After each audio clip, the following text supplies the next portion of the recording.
Welcome to another episode of Sports Night in Auburn. I'm Alexa Johnsen. And I'm Vince Wolfram. We have a lot in store for you today. Men's and women's basketball have tipped off their season. Cadillac Williams coached his first game as the interim head coach, and volleyball got back in the win department.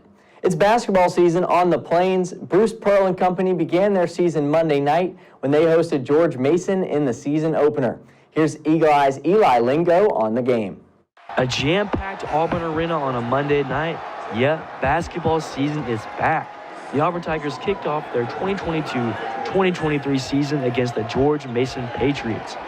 The Tigers started hot with a 7-0 run at the beginning of the first half, with points coming from Morehead State transfer Janai Broome and returning junior Chris Moore. In his Auburn debut, Broome ended the game with 12 points, 6 rebounds, and 4 huge blocks in this game. Speaking of blocks, the hype man himself, junior Dylan Cardwell, led the team with 5 and also tacked on 9 rebounds as well. Also making his Auburn debut, freshman Johan Trahor slams it down with this one, giving the Tigers a 15-point lead. In the second half, returning junior Wendell Green with the dagger, bang, put the game away, combining for a total of 10 points and 2 assists in the second half. Wendell also led the team in points with 16. The Tigers kick off their season with a dub, defeating the Patriots 70-52 and continues their 9-game win streak in season openers under Bruce Pearl. The Auburn Tigers will host South Florida again in Neville Arena on Friday at 7 p.m. This is Eli Lingo with Eagle Eye TV. But before that George Mason game, Auburn played the University of Alabama at Huntsville in an untelevised exhibition game. Here's Eagle Eye's Vince Wolfram with coverage from the game. The Auburn men's basketball team was back on the hardwood for its first showing of the season in an exhibition game against Alabama Huntsville. The game got started on the break here. Zep Jasper to Janai Broome, the transfer from Morehead State, with the slam. Broome landed himself on the preseason Power Forward of the Year watch list, so keep an eye out for him. Auburn leading early. Allen Flanagan Hezzy, one dribble, baseline, and he drops a hammer. Flanagan was hype. KD Johnsen was hype. Auburn basketball is so back. Wendell Green Jr. wasted no time picking up where he left off last season, painting the arc with 3-pointers all night long. He was active on defense, too, getting the steal here and throwing the lob to Flanagan, who threw it down once again. We saw flashes of the Allen Flanagan we knew in years past, like right here, with this dime to Jalen Williams, who led the Tigers in scoring with 15 points.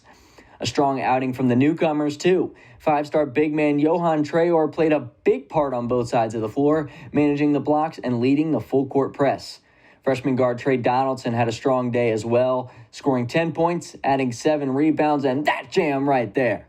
The Tigers would cruise their way to an 87-69 win in Neville Arena. Auburn opens regular season play on Monday, November 7th, against George Mason at 7 p.m. at home. For Eagle Eye TV Sports, I'm Vince Wolfram. As a quick little reminder of the rankings as we get into the season, here's the preseason top 25. All teams started their season on Monday, and all top 25 teams have won their games. Only one top 25 team was given a scare. Number 14, TCU, who survived, came from behind against Arkansas Pine Bluff on Monday, finishing with a score of 73-72. Auburn comes in right below TCU at 15, so there could be a change in ranking come Tuesday, but expect most of this to stay pretty static. When we come back, we'll go over Auburn football, volleyball, women's hoops, and much more. You're watching Sports Night in Auburn.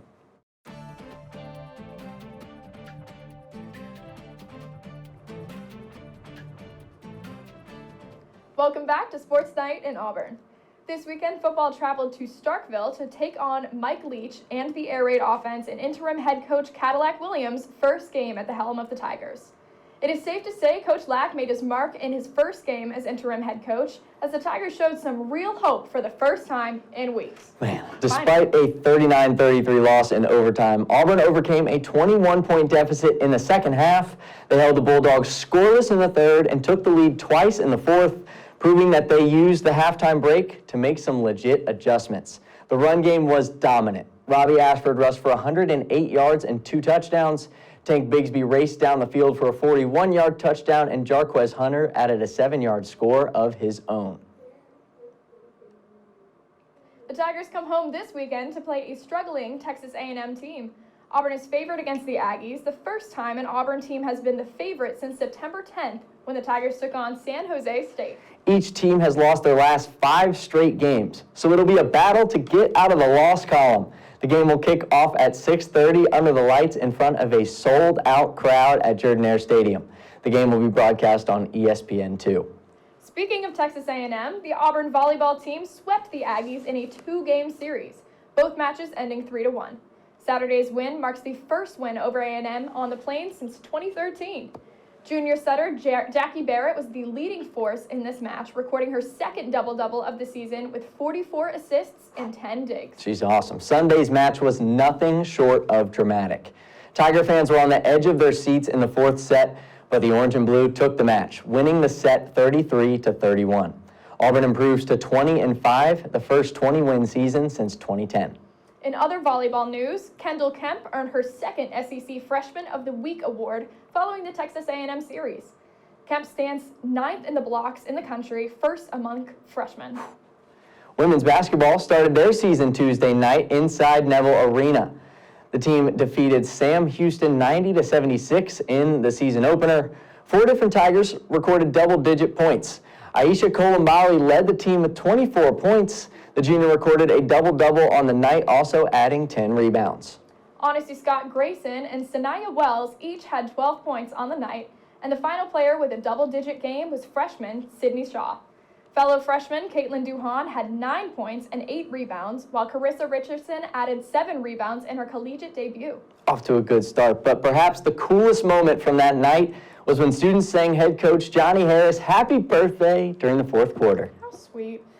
The number 4 Auburn equestrian team captured a 13-6 victory on the road against number 7 South Carolina over the weekend.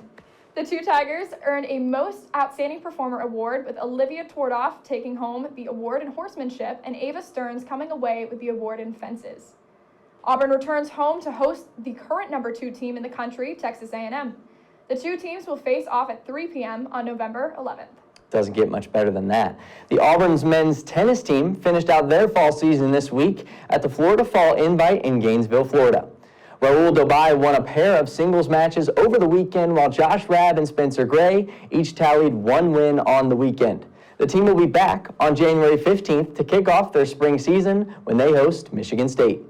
As for the women, their fall season came to an end with the Thunderbird Invite in Tempe, Arizona on Saturday.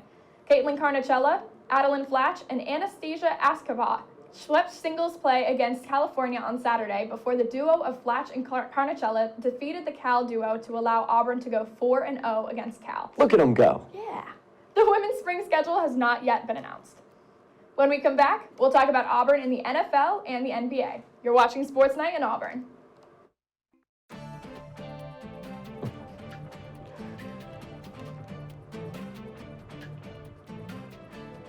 Welcome back to Sports Night in Auburn.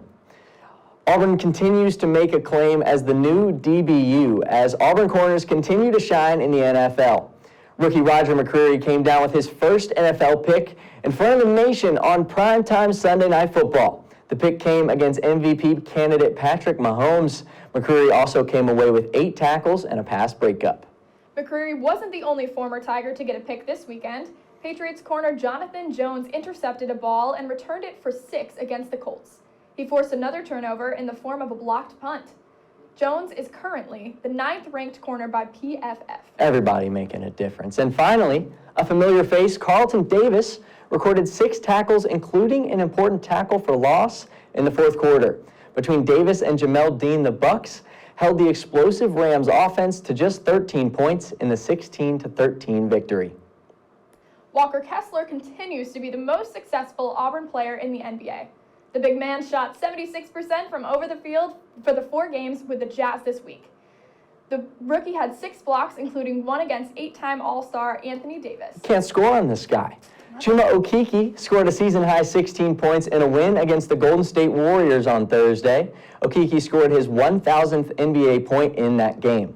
Isaac Okoro appeared in 4 games with the Cavs this week. Okoro scored a season-high 9 points in a win against the Pistons, and the forward went 4 for 6 from the field and added 4 boards to his stats.